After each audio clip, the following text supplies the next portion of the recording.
Prensa con Gustavo Alegret. Conferencia sobre democracia en Venezuela termina con el anuncio de más sanciones por parte de Estados Unidos y una petición para aumentar presión diplomática. Trump llega al Paso luego del tiroteo del fin de semana. ¿Qué esperar?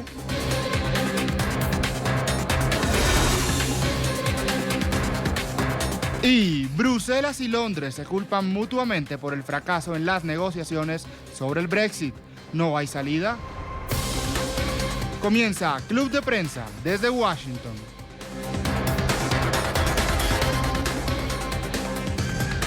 Muy buenos días, los saluda Alexandra Colón Amil en lugar de Gustavo Alegret. Esto es Club de Prensa a 2 cuadras de la Casa Blanca.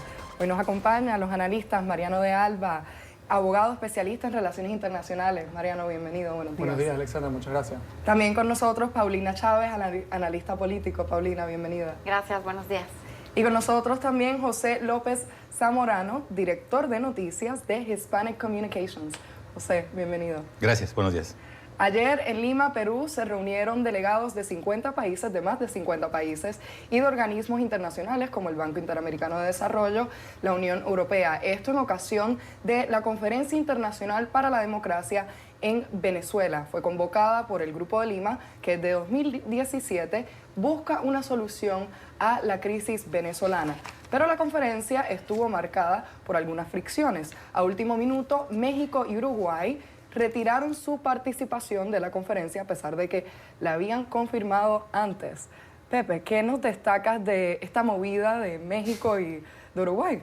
Bueno, no se me hace demasiado sorpresiva. México y Uruguay habían asumido una posición, digamos que distinta a la que adoptó originalmente el Grupo de Lima, en el sentido que ellos estaban más que nada a favor de funcionar como puentes de diálogo para facilitar una salida negociada al tema. Evidentemente, esta atención que se está poniendo a la dimensión de la salida de Maduro probablemente incomodó a los dos gobiernos, ¿no? Que probablemente hubieran visto alguna manera más que nada de ver cómo se establecía el diálogo. Y como lo vimos en la propia conferencia, hay divisiones incluso a torno a eso, sobre si el proceso de Noruega, las discusiones en Barbados son el mejor mecanismo para facilitar ese diálogo, si verdaderamente hay una sinceridad del gobierno del señor Maduro de buscar una salida negociada con la oposición, con el señor Juan Guaidó, y de alguna manera se están manifestando en ese sentido. Ahora, me parece que la posición de México y Uruguay en ese sentido, aunque es distinta al del resto de los países, pues no se puede desestimar. Están buscando ellos una manera de facilitar el diálogo y probablemente pueda ser uno de los mecanismos a través de los cuales se pueda llegar a avanzar algún tipo de consenso. Aquí me parece que hay que destacar, y Mariano, ayúdame con este tema, pero en principio se había indicado que no participarían enviados de Juan Guaidó. Y allí en la conferencia estuvo presente el representante de Guaidó ante el Grupo de Lima, Julio Borges. ¿Esto podría haber sido el punto de tensión que desemboca en el retiro de la participación? Es posible, es posible. A ver, la idea original que tenía el gobierno de Perú era convocar a un número muy amplio de gobiernos de todo el mundo, inclusive gobiernos que han sido aliados del régimen de Nicolás Maduro, como por ejemplo Rusia, China, Turquía, etcétera, ¿no? Esos gobiernos que podríamos decir cercanos a Maduro, incluso Cuba, decidieron no asistir, y eso devino en que la naturaleza de la reunión cambió un poco, se volvió más una reunión entre quienes apoyan a la Asamblea Nacional y también entre quienes están presionando para que Nicolás Maduro salga del poder, ¿no? Lo que decía Pepe es fundamental en el sentido de que la reunión en principio iba a ser para coordinar una posición común entre 3 grandes bloques, Estados Unidos, la Unión Europea y la mayoría de los países de América Latina, pero justo el día antes de la reunión, la noche antes, se conoció esta orden ejecutiva emitida por el presidente Donald Trump, y además, para agregar leña al fuego, Estados Unidos se hizo representar en la reunión con el asesor de Seguridad Nacional, John Bolton. El asesor de Seguridad Nacional de John Bolton no es muy partidario de las negociaciones que está tratando de dirigir Noruega en la isla de Barbados. Eso lo dijo antes, y por lo tanto yo creo que la reunión al final fue ese debate que ya asomaba Pepe, ¿no? ¿Hay que continuar con la presión, con las negociaciones o no? La posición de John Bolton es que no, y que lo que cabe es aumentar la presión. Esa posición es un poco distinta a la que tiene el Departamento de Estado dentro del propio gobierno de Estados Unidos, quien ha sido más cauteloso y teniendo en cuenta sobre todo el apoyo que ha manifestado la Unión Europea y la mayoría de los países de América Latina, le ha dado, diría yo, un apoyo tácito a esas negociaciones. El resultado de la reunión de ayer, en términos concretos, es simbólico, no hay nada que reportar. Lo que sí es que vimos a Estados Unidos, en cabeza de John Bolton, diciendo lo que cabe es más presión, pero enfrente se le pararon, sobre todo la Unión Europea, diciendo tenemos que coordinarnos como comunidad internacional con un único objetivo, que la presión desemboque en una negociación que lleve a elecciones. Y eso de alguna forma fue ratificado por algunos países de América Latina, como el canciller de Perú. El canciller de Perú, de hecho, Néstor Popolicio, asegura que los resultados son alentadores, pero destaca, aquí no hay mucho más que reportar. Me pregunto, mencionaban antes la ausencia de países como China, Cuba, Rusia, Turquía, no solo de México y Uruguay, pero países que apoyan al gobierno de Maduro y que fueron invitados precisamente por poder tender puentes con este gobierno. ¿Cuán importante es la presencia de estos aliados al gobierno de Maduro en este tipo de conferencias que buscan pues, llegar a un diálogo que pueda resolver la crisis? Yo creo que lo que hemos visto se ha convertido básicamente en un diálogo de sordos, ¿no? Tenemos esta situación que ha permanecido en los medios de comunicación, genera atención internacional, pero que de alguna forma no registra avances contundentes desde hace ya varios meses. Y creo que aquí se vuelve fundamental la actuación de países, como bien mencionaba Pepe, como México, como Uruguay, que si bien no han reconocido el gobierno de Guaidó, también pueden fungir como ciertos gobiernos bisagra o negociadores o tender estos puentes para facilitar un acercamiento entre las dos partes. Creo que lo que ha perjudicado o lo que ha frenado los avances es precisamente que tenemos una coalición muy identificada, más de 50 países que apoya al presidente interino, al líder del Congreso, Juan Guaidó, para que sea quien se haga cargo del país hasta que se convoque unas nuevas elecciones. Y tenemos a los que están en contra, a los que mantienen que el único gobernante legítimo es Nicolás Maduro, fue el que eligió el pueblo venezolano, el emanado de las urnas. Y creo que no tenemos nada en medio. O sea, si bien hemos escuchado esta contundencia de la Unión Europea, en la cual yo coincido, el objetivo fundamental tendría que ser generar un entorno político que lleve a una convocatoria y que desemboque en elecciones libres y justas para el pueblo venezolano.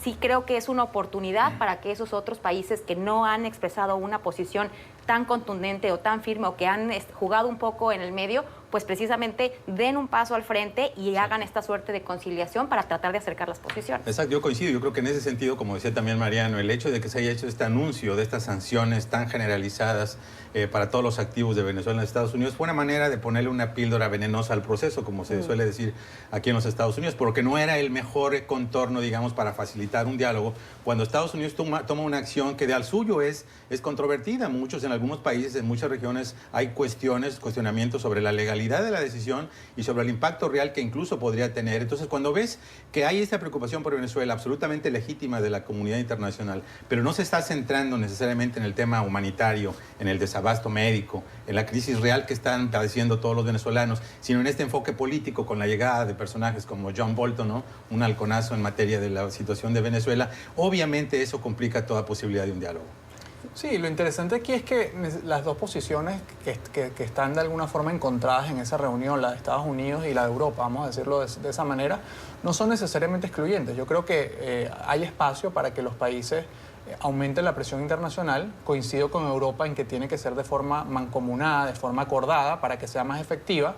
Y al mismo tiempo, pues tratar de ver si el proceso de Noruega puede generar un avance concreto. Yo soy muy escéptico de que ese proceso genere algún resultado beneficioso para el pueblo venezolano, porque conocemos la historia del régimen de Nicolás Maduro. No hemos visto ni siquiera desde que inició ese proceso alguna señal concreta, real en Venezuela, de que efectivamente hay una voluntad por parte del régimen de Maduro a buscar una solución. Y de hecho, en este momento, lo único que genera, al menos desde mi punto de vista, cierta confianza en ese proceso es que el presidente encargado Guaidó ha decidido mantenerse, ¿no? Entonces supongo que estando allí adentro de las conversaciones sabe que hay posibilidades todavía, ¿no? Aunque es poco probable. Entonces, bueno, habrá que ver. Y luego el otro tema es cuál es el rol que van a jugar países, entre comillas, neutrales, México, Uruguay, China cada vez podría decirse que es un país más neutral.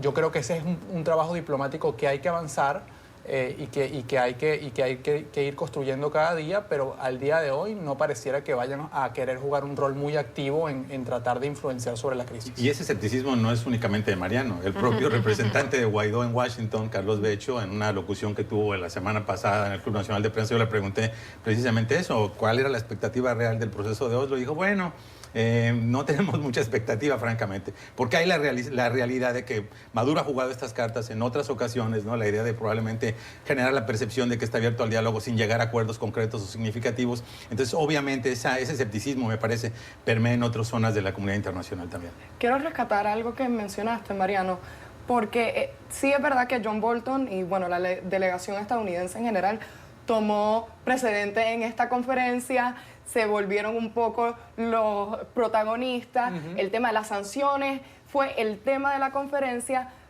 pero lo que no fue tan central, al parecer en el discurso, es el tema de la crisis humanitaria. En ningún momento se habló de acogida de refugiados, de la crisis que esto está generando para el continente. Entonces, ¿qué podemos decir de esa movida, no? En principio se organiza esta conferencia con la intención de que se aborde este tema que es pues fundamental para la región. Sí, yo creo que el asunto es que esta es una crisis que tiene múltiples implicaciones para toda la región, incluso a nivel mundial, ¿no? Se ha dejado un poco a un lado porque efectivamente la parte urgente es dar una respuesta al tema político, a toda este movimiento que se ha generado para sacar a Nicolás Maduro del poder, pero desde luego esto obliga a la comunidad internacional porque no nada más es un tema inherente a Venezuela y los venezolanos, sino que tiene implicaciones para toda la región. Hay que simplemente revisar todo lo que ha pasado con el tema de los refugiados, con el tema de la economía venezolana, es el principal productor de petróleo, bueno, tienen las reservas probadas más grandes en todo el planeta. Entonces creo que por supuesto es un tema que obliga a mantener la vigencia y la atención del mundo en el tema de Venezuela. Sin embargo, pues efectivamente el problema es que Nicolás Maduro sigue ganando tiempo y eso es lo que es la enseñanza básica, ¿no? Cuando tú tienes una crisis, cuando estás en un problema, lo único que puedes hacer o lo mejor que puedes hacer es ganar tiempo y eso es lo que ha afectado este proceso, es lo que ha quitado el momentum, es lo que ha frenado los esfuerzos, porque al final del día, entre negociaciones, entre foros, entre convocatorias a eventos, al final del día Maduro sigue ahí y creo que eso es lo que tendría que obligar a la comunidad internacional a tomar una posición mucho más contundente, mucho más definida y ahora se abre la oportunidad para que por lo menos el liderazgo de México que tradicionalmente ha tenido en la región y que ha dejado pasar ahora desde la llegada del presidente López Obrador, pues recobre ese papel protagónico, utilice ese liderazgo y ojalá pudiera tomar esta oportunidad para avanzar de manera contundente hacia la solución del conflicto. Hagamos un breve comentario antes de pasar a otro tema. Mencionabas las sanciones. Es un tema que preocupa tanto a analistas como al pueblo venezolano por los efectos que pueda tener exacerbando una crisis humanitaria que ya es grave. El gobierno de Venezuela en disputa, el gobierno de Nicolás Maduro, califica la acción de Estados Unidos de una acción arbitraria de terrorismo económico. Eso no es sorpresa. Juan Guaidó también habla, el presidente encargado, y dice que la mayor sanción que tiene el pueblo de Venezuela es la dictadura misma. Mariano. Bueno, a ver, creo que no es posible descartar que la orden ejecutiva vaya a tener algún tipo de repercusión en la vida de los venezolanos. Es una posibilidad.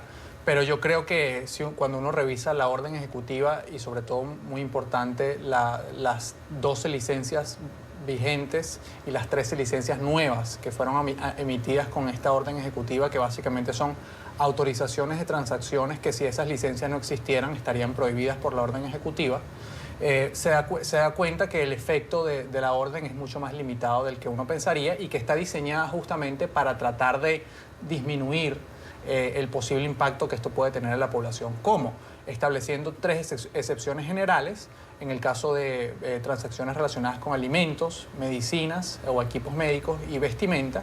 Y en segundo lugar, con esas 13 licencias específicas que de alguna forma abren la puerta para que sigan habiendo actividades económicas que son muy importantes para los venezolanos, como por ejemplo envío de remesas, envío de mensajes y de correos, importación o exportación de equipos para preservar la conectividad a Internet, etcétera, etcétera, ¿no? Entonces, las declaraciones del gobierno de Nicolás Maduro obviamente buscan es aprovechar la orden ejecutiva para reafirmar su retórica política.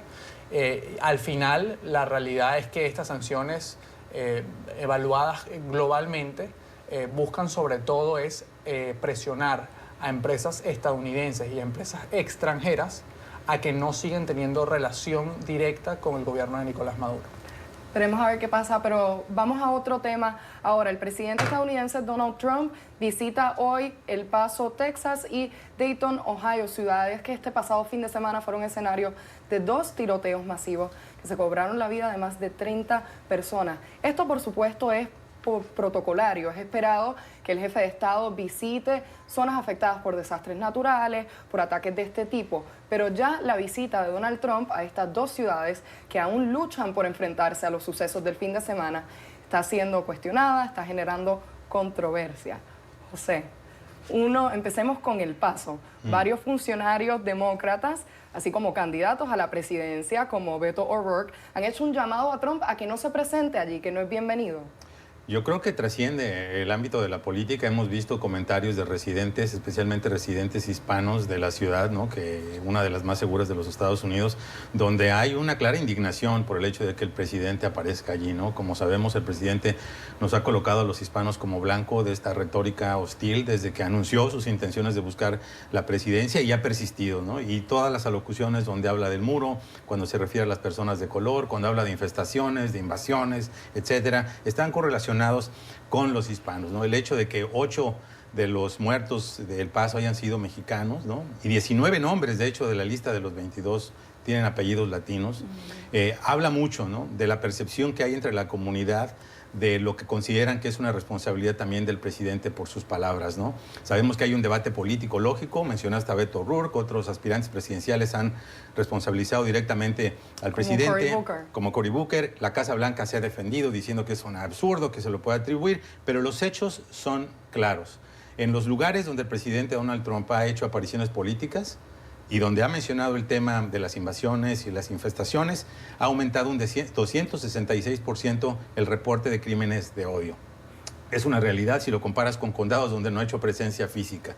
Y por los propios reportes del FBI, el incremento de crímenes de odio, al menos de los reportes, porque los crímenes probablemente son más, aumentó 17% para la población en general el primer año de Trump, pero aumentó 24% específicamente para los hispanos, ¿no? La propia Liga Antidifamación tuvo un acuerdo con México precisamente porque en muchas comunidades estamos viendo estos actos pequeños, incidentes, que no llegan a la categoría de crímenes, pero que obviamente están generando esta percepción de que hay un clima hostil contra los hispanos en los Estados Unidos. Yo creo que el presidente hizo bien en condenar el racismo, la xenofobia y el supremacismo blanco, pero tiene que ir más allá. Y me hubiera gustado que en este discurso que dio en la Casa Blanca, ¿no? Donde hace esta condena, hubiera ido al siguiente paso, ¿no? ¿Qué es lo que va a ocurrir?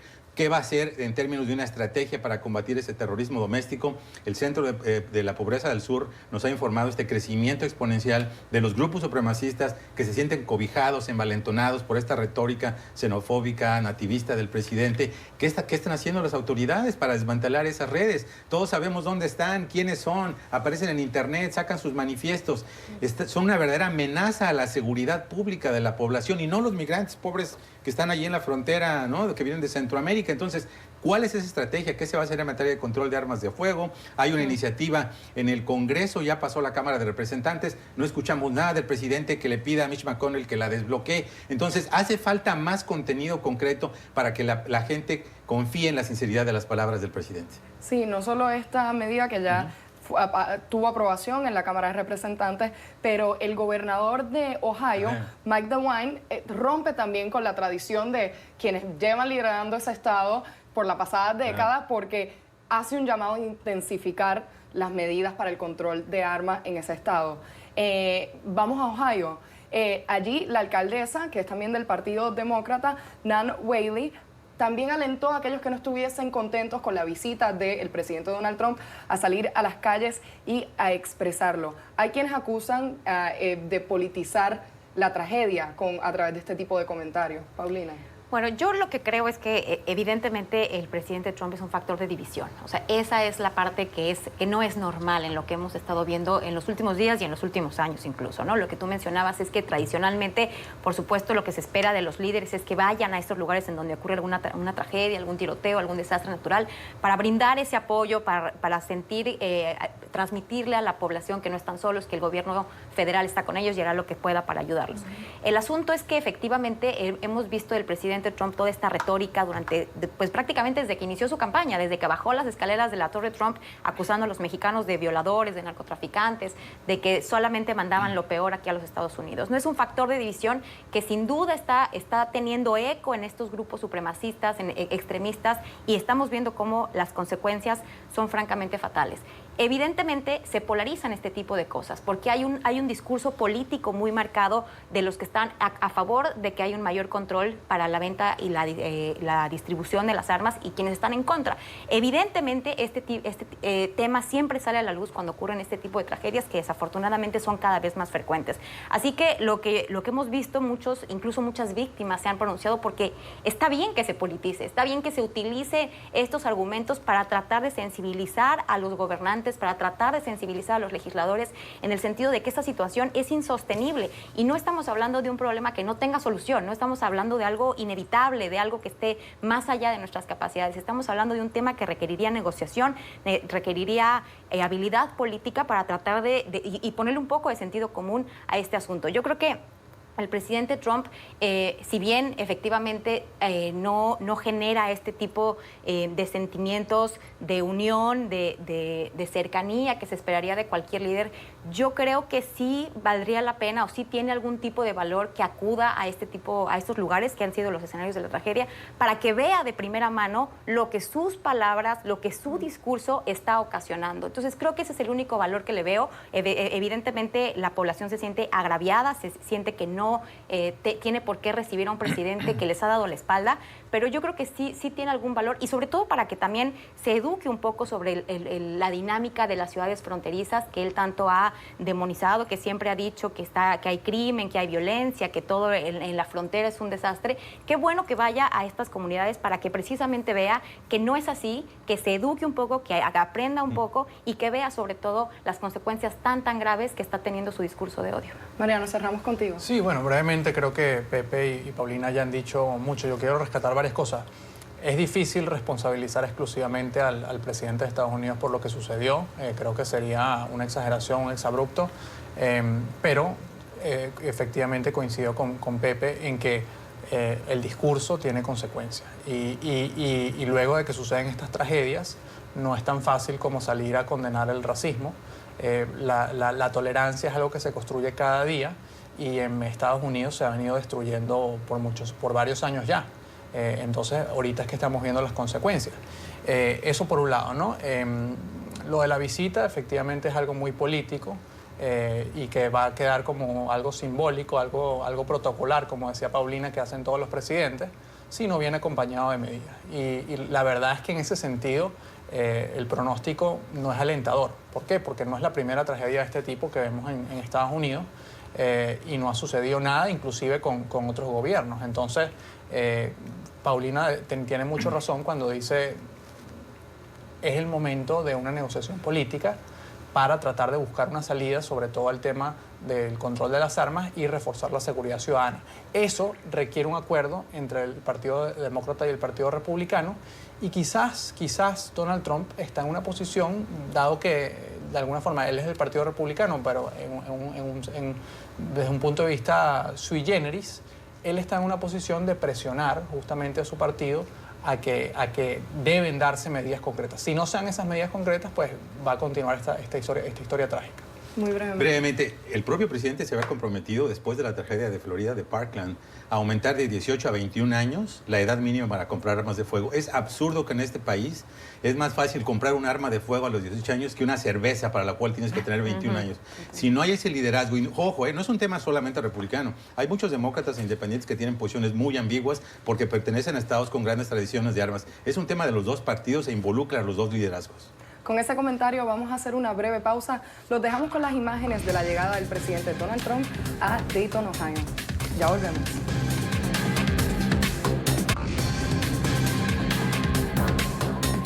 Bienvenidos nuevamente, los saluda Alexandra Colonamil en lugar de Gustavo Alegret. Hoy con nosotros Paulina Chávez, José López Zamorano y Mariano de Alba.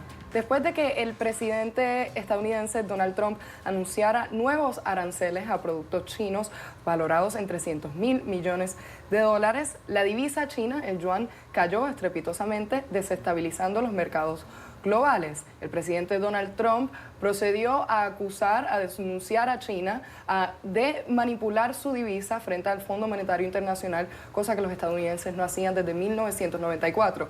Pekín respondió tildando las movidas de Washington de egoístas y de que socavarían la economía global.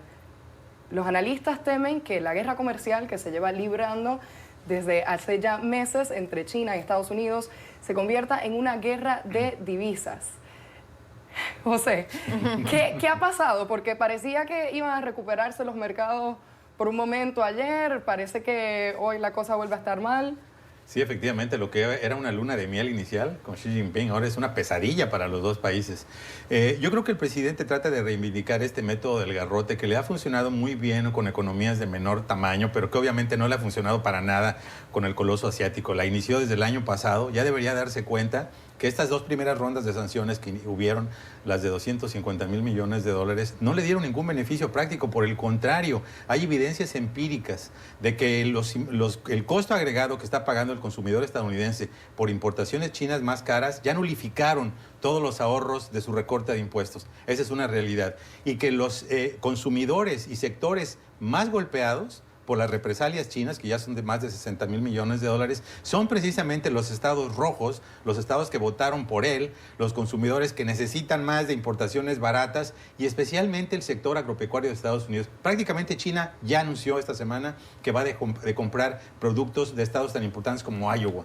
Imagínate lo que es para un estado agroproductor, ¿no? La Casa Blanca ya tuvo que hacer 3 rondas sucesivas de subsidios a esos agricultores porque obviamente están básicamente al borde de la bancarrota y a pesar de ello el presidente, en lugar de corregir la estrategia, de buscar algún tipo de diálogo con China, obviamente hace esta nueva apuesta, un nuevo porcentaje de 10% contra $300.000 millones de importaciones que prácticamente cubriría la totalidad de la balanza comercial entre los dos países. Es un camino que no lo va a llevar a nada. El Fondo Monetario Internacional ya dejó muy en claro que esto va a provocar no solamente impacto económico en Estados Unidos, que ya lo estamos viendo, y en China, que de por sí venía en una senda de desaceleración, sino incluso una posible recesión global. Esto tiene implicaciones importantes, pero no solamente económicas, sino para la propia política del presidente, que podía estarse ahorita caminando con su banderita del crecimiento económico, de la baja del desempleo, de la desregulación, del recorte de impuestos, y por el contrario, estamos hablando aquí de un impacto en los mercados, porque cuando se baja el Dow Jones, como está ocurriendo en este momento, no estamos hablando de que es solamente un grupo de inversionistas y hedge funds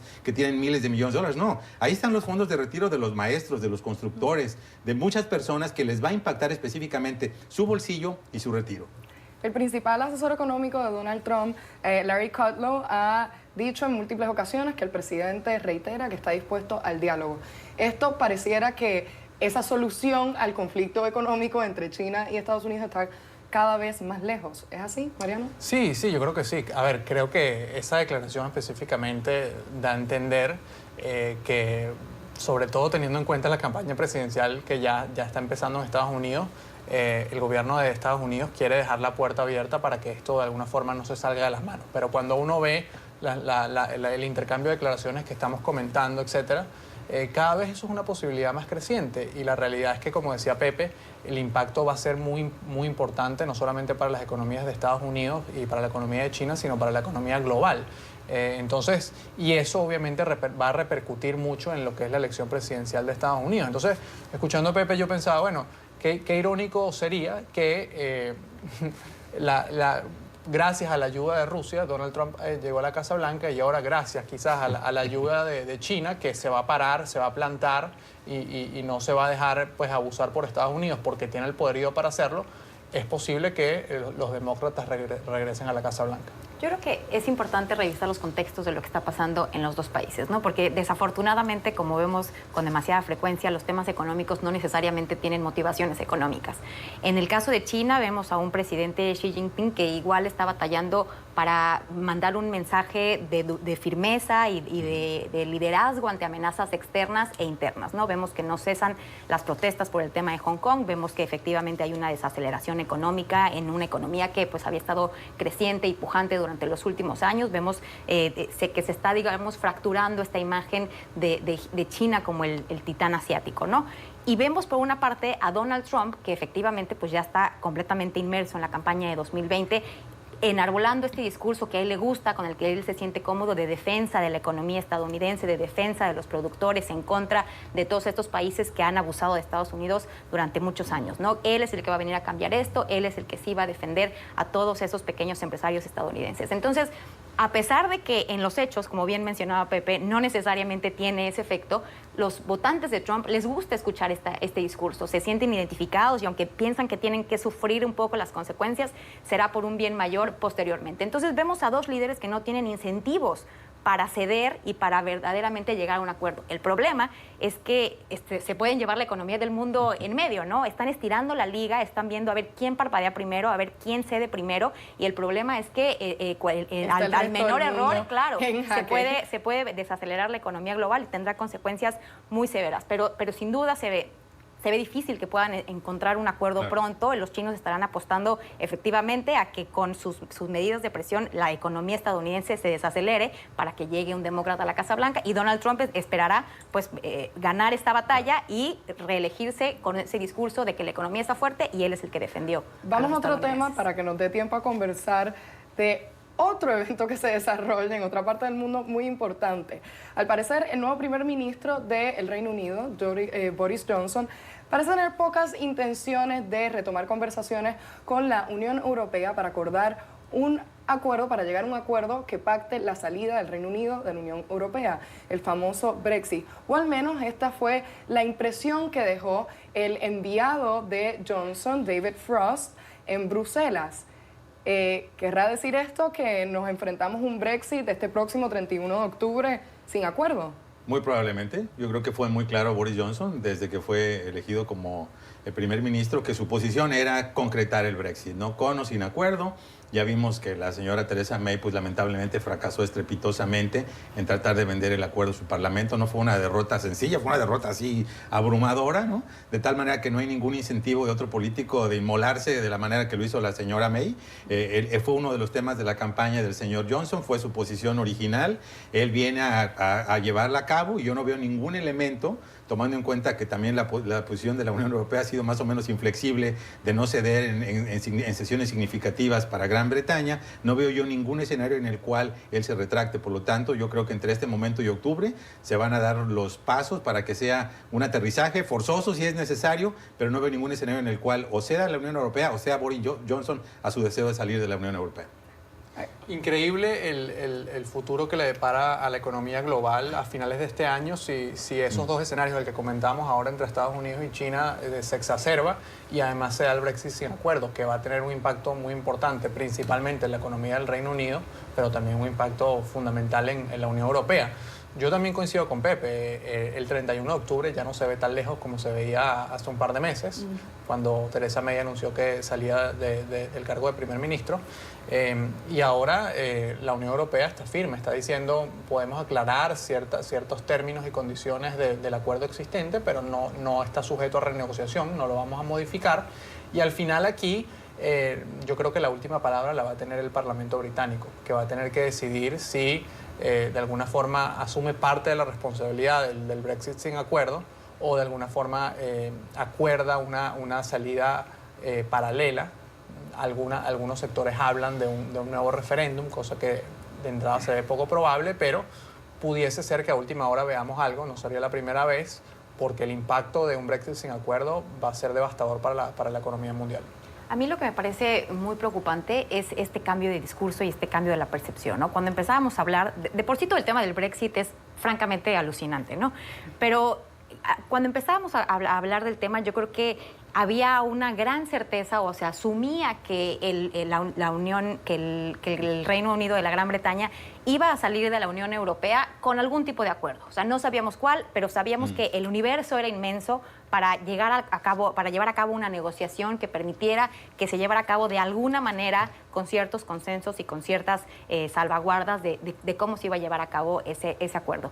Y veíamos como remota la posibilidad de que se llevara a cabo sin acuerdo, ¿no? Había pues eso, un universo de posibilidades, había maneras de negociar, y ahora se han invertido estas posiciones. Yo creo que el problema que ahora vemos es que quienes están a favor de la salida del Brexit han encontrado pues esta misión, digamos, ¿no? Están unificados en el tema de que se tienen que salir de la Unión Europea sí o sí el 31 de octubre. Y quienes están en contra de la salida o quienes están en contra de que se lleve a cabo sin un acuerdo, pues igual siguen malabareando, siguen tratando de conseguir los acuerdos, siguen sin ponerse de acuerdo efectivamente sobre cuál es el siguiente paso, si tienen que impulsar un referéndum, si tienen que convocar una elección general. O sea, hay demasiados intereses, yo creo, en esta lucha de poder, en el cual no han logrado comunicar cuál podría ser una alternativa viable. Y creo que eso es lo que nos tiene en buena medida en esta situación. Quienes piden y quienes están convencidos de que la salida de la Unión Europea es el camino que se tiene que seguir, tienen clarísimo que eso tiene que ocurrir sí o sí en el 31 de octubre. Y quienes no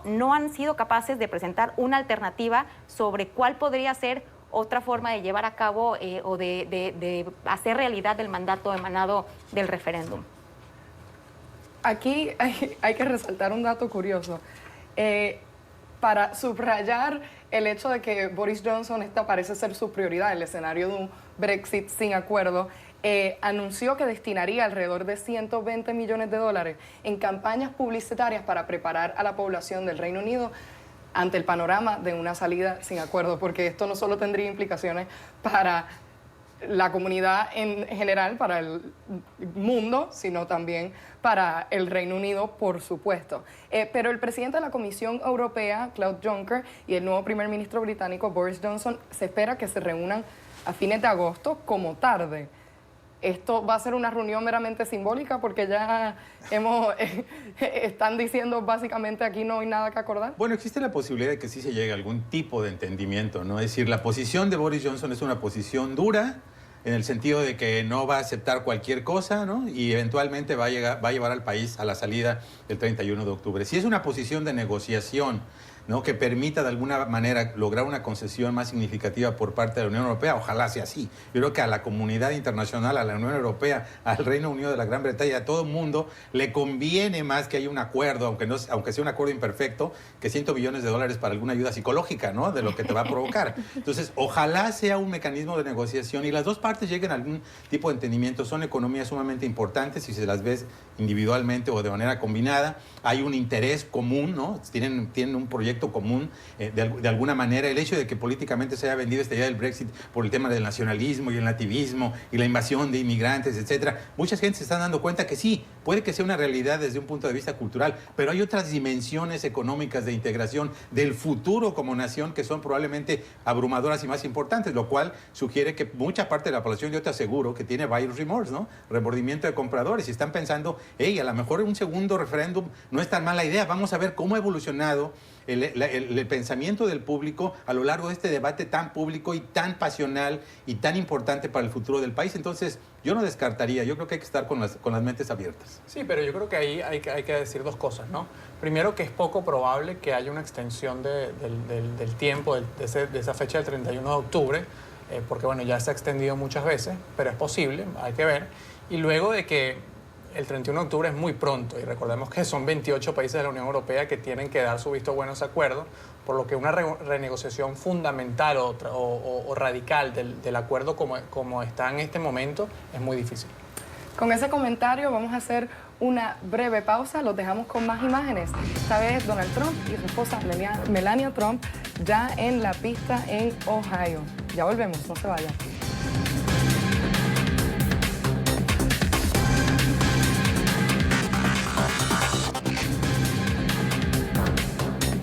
Bienvenidos nuevamente, los saluda Alexandra Colón Amil. Hoy con nosotros Paulina Chávez, José López Zamorano y Mariano de Alba nos vamos a Paraguay. Aquí la firma de un acuerdo secreto con Brasil ha generado una crisis de gobierno. El acuerdo, cuyos términos beneficiaban a Brasil, era para la central hidroeléctrica de Itaipú, la inmensa represa compartida entre estos dos países y una de las mayores del mundo. Altos cargos del gobierno han renunciado a sus puestos, incluso se han lanzado amenazas de juicio político contra el mismo presidente, Mario Abdo Benítez. El acuerdo ya ha sido cancelado, pero el presidente se mantiene firme en que no sabía los detalles de este acuerdo. Pues ahora unos chats, unas conversaciones de un chat que se filtraron a través del diario ABC Color parecen sugerir lo contrario. Mariano. Sí, bueno, creo que es una crisis importante para el presidente de Paraguay, que obviamente hubo un backlash político de gran envergadura. Es poco probable que veamos un juicio político de impeachment. El Congreso sencillamente no, la división de las fuerzas políticas no da para eso. Pero dicho eso, pues esta última revelación, el presidente siempre desde un momento, desde el principio fue muy enfático en decir, fíjense, yo estaba ocupándome de la parte política, yo estaba tratando de promover ese acuerdo, pero los términos específicos del acuerdo se lo delegué a la Cancillería de Paraguay. Los mensajes que se filtraron en las últimas horas parecieran revelar que el presidente sí conocía un poco más de detalle. Entonces habrá que ver cómo lo interpreta esto el Congreso. Yo creo que sigue siendo probable que veamos un juicio de impeachment, pero de alguna forma el impacto concreto que pudiésemos ver es quizás una disminución en la tasa de aprobación que tiene el presidente Abdo Benítez, que recordemos está empezando su mandato. Y luego el acuerdo por ahora ha sido cancelado, era muy beneficioso para Brasil y eso pues resultó inaceptable para el grueso de la comunidad paraguaya. Muy brevemente, quisiera aquí resaltar un paralelo que veo. En Puerto Rico, como sabemos, desde estuvieron semanas consecutivas los puertorriqueños en las calles exigiendo la renuncia del gobernador Ricardo Rosselló, precisamente por la filtración de unas conversaciones en las que aparecía el gobernador y sus allegados discutiendo temas reveladores que revelaban quizás potenciales crímenes, insultando a opositores políticos. Los puertorriqueños finalmente consiguen la renuncia del gobernador Ricardo Rosselló, y esto todo a través de unos chats. ¿Hay algo que decir aquí del uso de la tecnología entre los gobiernos? Pues yo creo que hay dos lecciones bien interesantes. Una tiene que ver, sí, por supuesto, para los políticos, el uso de los medios de comunicación, el uso de las redes sociales, ¿no? Hacer declaraciones que no quieras ver publicadas, mejor no las digas, ¿no? Y creo, obviamente, es una enseñanza que ha persistido y que simplemente se ha profundizado con la proliferación de las plataformas digitales. Pero lo otro es realmente qué importante, qué cambio estamos viendo en los sistemas judiciales de América Latina. Hace 20 años, ¿cuándo habíamos visto siquiera la noticia de que un presidente estaba siendo encausado, de que había procedimientos contra legisladores, de que había movimientos independientes de nuestros sistemas judiciales y de las cortes para posibles o presumibles actos de corrupción? Ahora se ha convertido en la realidad de todos los días en América Latina. Es decir, hay una evolución gigantesca de los sistemas judiciales donde ahora sí nadie está por encima de la ley, y ahora ya no nos resulta sorprendente que esté siendo enjuiciado potencialmente políticamente el presidente de Paraguay, o lo que está ocurriendo con los expresidentes en Perú, por ejemplo, el fiscal Sergio Moro en Brasil, también por algunas filtraciones de conversaciones. Es decir, esto está realmente, es una ola de reforma judicial en América Latina que realmente me parece muy buena dosis de oxígeno para la región. Y aquí le estaremos dando seguimiento. Pero ahora a México, donde ocurrió un acontecimiento que parece sacado de una película o de una serie de televisión, como la muy conocida Casa de Papel española. Un grupo armado atracó este martes la Casa de las Monedas en la Ciudad de México y robó monedas con un precio estimado, todavía por confirmar, de más de $2,5 millones. Paulina. Sí, bueno, pareciera anecdótico, ¿no? Un poco ahora en este ambiente en el que recientemente se estrenó la más reciente temporada de La Casa de Papel. Indiscutiblemente, pues viene a nuestra mente las similitudes de si la posibilidad de que si esta serie tan exitosa haya podido inspirar a los ladrones en México.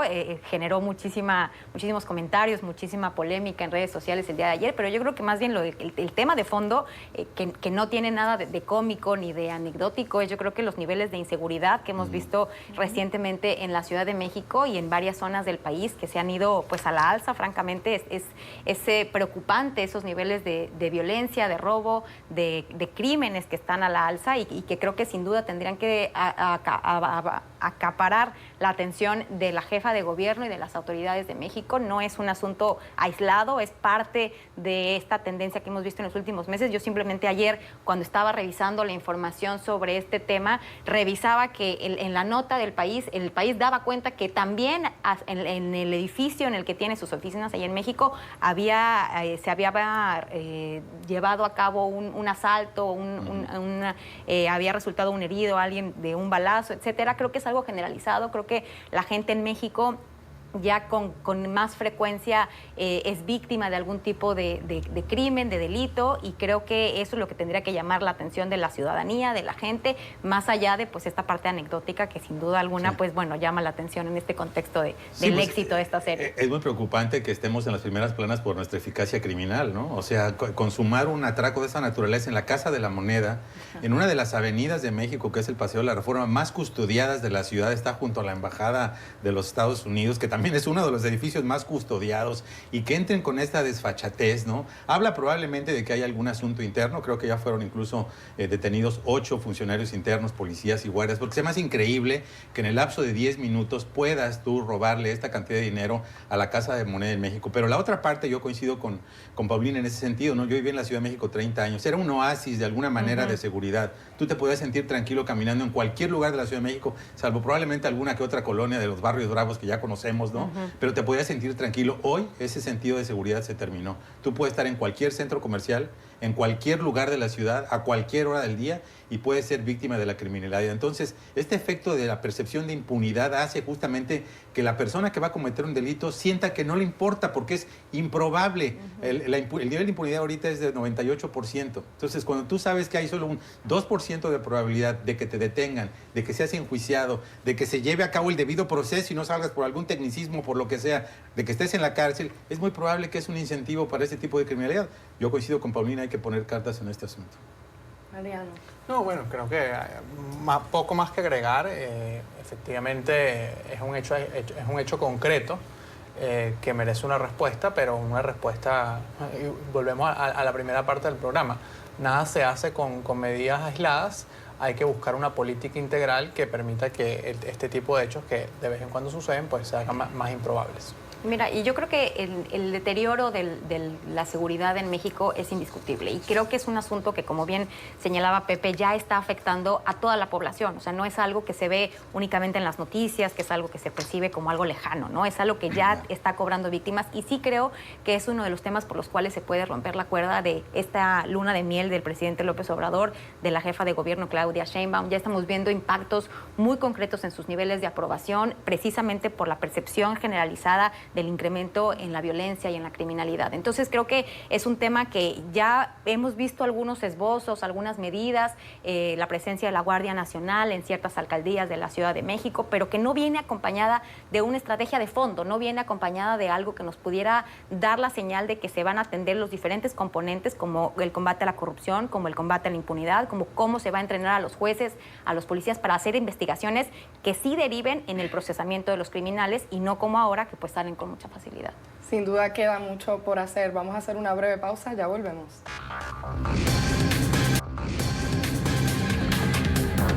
Lamentablemente ya se nos acabó el tiempo, pero regresamos brevemente para agradecer la participación del abogado internacionalista Mariano de Alba, analista político Paulina Chávez y el periodista José López Zamorano. Y a ustedes, muchas gracias por su sintonía. Soy Alexandra Colonamil y hasta una próxima ocasión.